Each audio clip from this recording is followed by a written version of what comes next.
Oh, what the hell? She didn't see that coming? That's not how it works. I've seen that man before. So who is he? Ezekiel Sims. He was in the Amazon with my mom when she was researching spiders right before she died.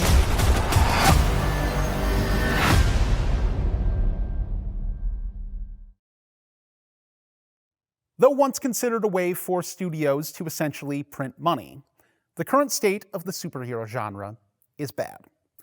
Marvel is struggling to remain relevant after recent misses.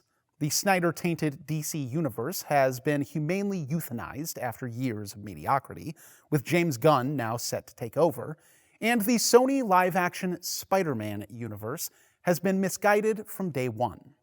The genre's cultural staying power is waning.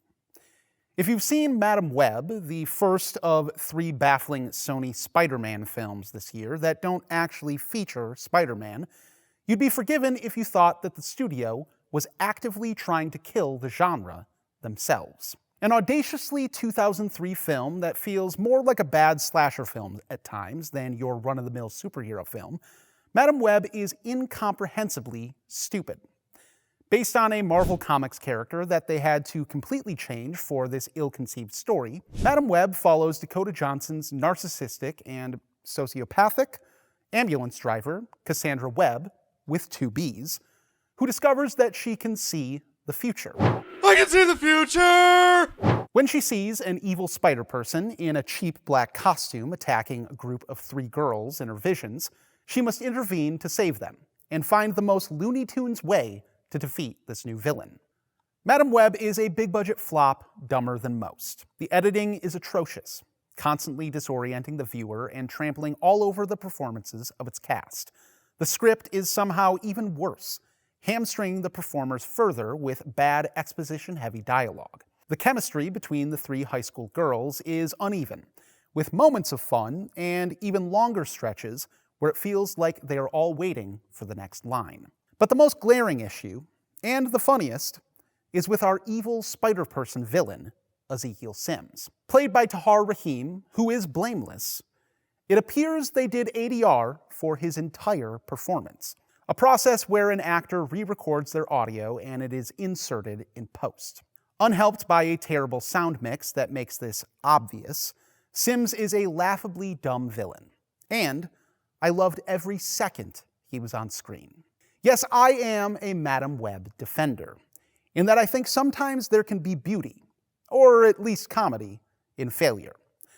Obviously, the film is helped by the recent paint-by-numbers approach by many of the other offerings in the genre. To see something different was entertaining. Plus, it's nice to feel a directorial vision at the center of this thing, even if that vision was making a lot of poor decisions, and is constantly hampered by studio stupidity. Madam Web is not a well-directed film. It is too maximalist, the tone fluctuates wildly, and the performances are uneven.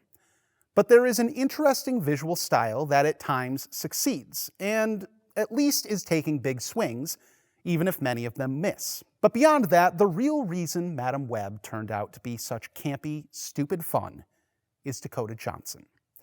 An incredibly compelling actress, both on the screen and during press tours. Can you name the 3 Spider-Man Tom Holland movies? Yeah, Spider-Man, here he comes. Here he comes, That's number 1. Yep. Spider-Man, and he's back. And the other one, the last one is the Goblet of Spider-Man.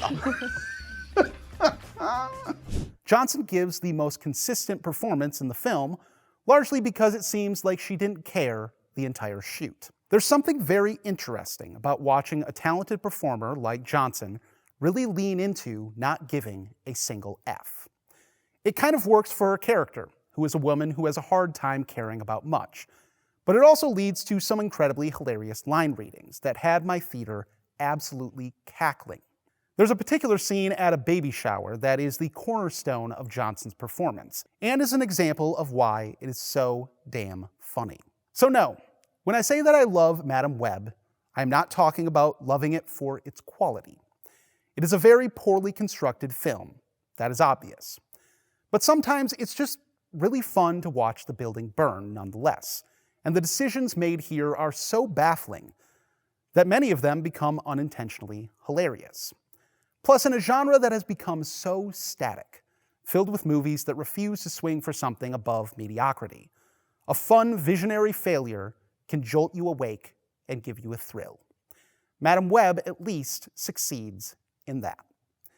Since a star rating simply does not suffice, I'm giving Madam Web 5 out of 5 tenths, because it truly takes you to camp. It might still be in theaters.